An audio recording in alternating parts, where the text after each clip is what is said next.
Hi guys. तो आज live trading video तो नहीं है, तो बट पोस्ट मार्केट वीडियो बना रहा हूँ मैं। ऐसा ना हो कि कोई कहे लॉस हुआ तो वीडियो नहीं बनाते।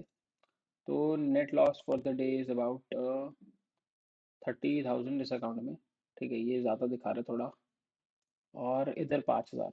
तो 35,000 का नेट लॉस है। तो पहले मैं पोजीशन एक्सप्लेन कर देता हूँ कि लॉस क्यों हुआ है, और फिर रीजनिंग एक्सप्लेन कर दूंगा कि आज इतना बड़ा लॉस और इतना रिस्क कैसे लिया मंडे।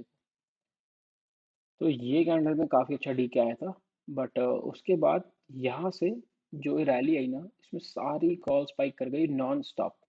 ठीक है, मार्केट 300 तक गई, बट 400, 450, 500 की कॉल स्पाइक हो रही थी। अगर मैं आपको जाके दिखाऊं, हम 400 पे चले जाते हैं। 400 छोड़ो ना, 450 पे जाके देखो आप। 450 की कॉल 20-20 रुपए पे चली गई थी, जो कि 3 रुपए की थी। तो 3 रुपए की चीज़ 20-20 रुपए तक चली गई। अब आप इसे, मतलब, ठीक है, ठीक है, ये तो सिंपल स्ट्रैंगल जो लॉस होना था वो होना था। अब इतना ज़्यादा लॉस क्यों है? क्योंकि आज मैं सोच के आया था कि मैं अपनी मतलब आज ये वाला जो हफ्ता था, मैंने सोचा था मैं स्केल करूँगा। अब स्केल क्यों करूँगा? अब सिंपल सा मेरा रिस्क का फंडा सुन लो कि मैं कैसे काम करता हूँ। देखो, अगर आप ट्रेडिंग पैसे कमाने के लिए कर रहे हो, मतलब कई लोग होते हैं जिन्हें फिक्स इनकम बनानी है, ट्रेडिंग से निकालनी है पैसे, घर चलाने है, कुछ करना है, तो आपकी थ्योरी अलग होगी। ठीक है, वो आपको जो बेटर लगे, आपको जो बेस्ट लगे, आप वो करो। मैं पर्सनली पैसे कमाने के लिए नहीं, मैं भी स्केल करना चाहता हूँ अपनी ट्रेडिंग को, एक थोड़ा बड़ा करना चाहता हूँ। और अभी क्योंकि क्या होता है, देखो, अभी आप 1000 क्वांटिटी मान लो ट्रेड करते हो, तो जब आप 10 पॉइंट कमाओगे तो आपको प्रॉफिट होगा 10,000 रुपये का। जब आप 2000 क्वांटिटी ट्रेड करोगे और तब आप 10 पॉइंट कमाओगे तो आप कमाओगे 20,000 रुपये। तो साइकोलॉजिकली वो प्रॉफिट और वो लॉस को अब्जॉर्ब करना बड़ा मुश्किल होता है। ठीक है, टफेस्ट पार्ट ट्रेडिंग का मेरे हिसाब से स्केलिंग। अगर कोई जाके मेरी पुरानी वीडियोस देखेगा, मतलब 1 साल पहले की, तो मैं लगभग 300 क्वांटिटी, 500 क्वांटिटी ट्रेड करता था। तो उसमें मेरे को इतना वो नहीं होता था, क्या बोलते हैं, ऐसे इतना चुभता नहीं था। अब जब मैं 1500 क्वांटिटी पे आया तो भी ठीक था। फिर 1500 2000 वाली क्वांटिटी में क्या है ना, कि 10 पॉइंट आते ही हो जाते हैं 20,000 रुपये। अब 20,000 रुपये है तो एक 20,000 रुपये एक अच्छी अमाउंट ही। तो मैं, जैसे अब मेरे को 2000 से 3000 क्वांटिटी पे जाना होगा, 2500 क्वांटिटी पे जाना होगा, तो 2500 क्वांटिटी का लॉस भी अब्जॉर्ब करना आना चाहिए और प्रॉफिट भी। ऐसा थोड़ी है लाख रुपए का प्रॉफिट हो रहा है और तुम उसे देख ही नहीं पाओगे। लगता है इंसान को कि मैं सह लूंगा, वो नहीं सह पाता। तो वही मेरा टारगेट है।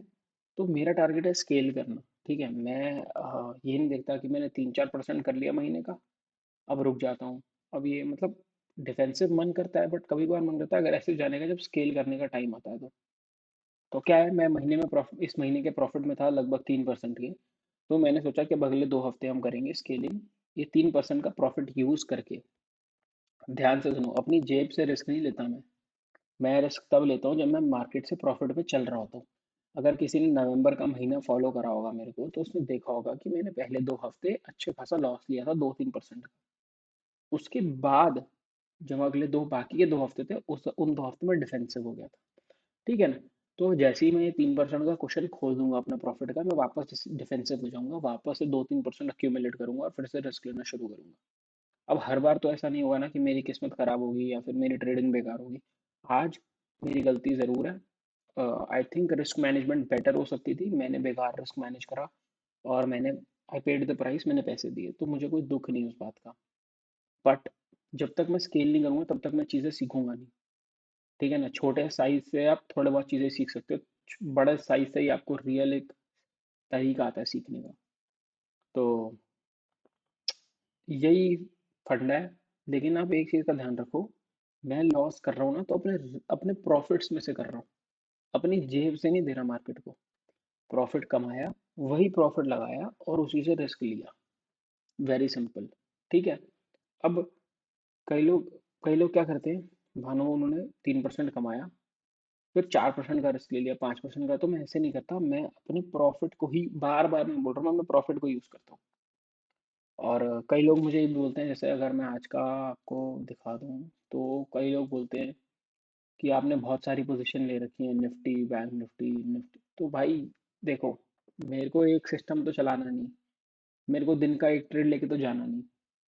ठीक है, मैं किसी बड़े ट्रेडर को नहीं जानता जो एक बड़ा अमाउंट चलाता हो, जो सिर्फ एक दिन में आगे ट्रेड लेता हो और सो चले जाता हो। ठीक है, सबके अलग अलग स्ट्रैटेजी है, सबका अलग अलग सिस्टम है, तो मैं भी नई नई चीज़ें ट्राई करता रहता हूँ, क्योंकि मेरे को भी स्केल करना है, मुझे भी थोड़ा बहुत देखना है, समझना है, समझ रहे हो। बैठे हुए सिर्फ देखने से, पेपर ट्रेड करने से नहीं सीखता आदमी। मैं आ रहा हूँ, रिस्क ले रहा हूँ, तो पैसे भर रहा हूँ ना। मेन बात ये होनी चाहिए कि आप सीखने में भी रिस्क कंट्रोल करके सीख रहे हो। ठीक है ना। अब यही बोलना था मेरे को, लॉस है तो भी क्लियर है, कुछ छुपाने को नहीं है। और ठीक है, बंद करते हैं दिन को, और मैं सिर्फ अपनी जर्नी रिकॉर्ड कर रहा हूँ। तो किसी को फॉलो करना हो, सब्सक्राइब करना हो, देखना हो तो देख लो। बट कई लोग ये भी लिख देते हैं ये बेच लेना था, आज ये करना था, वो करना था। पोस्ट मार्केट बहुत डिफरेंट होता है, साइज पे बहुत फर्क पड़ता है। अब मैंने हजार हजार क्वांटिटी कर रखी हो, तो मैं स्ट्रैडल भी बेच सकता हूँ। 200 क्वांटिटी करी हो, मैं स्ट्रैडल बेच के बैठा रहूँ, वो 5,000 की लॉस में जाएगी, मैं तो भी बैठा रहूंगा, क्योंकि it is insignificant to my capital. Right. तो ठीक है भाई, चलो आप समझ गए मेरा मतलब क्या था, कि मैं स्केल कर रहा हूँ, और मेरा फोकस है कि मैं एक्स्ट्रा रिस्क लूँ एक्स्ट्रा प्रॉफिट के लिए।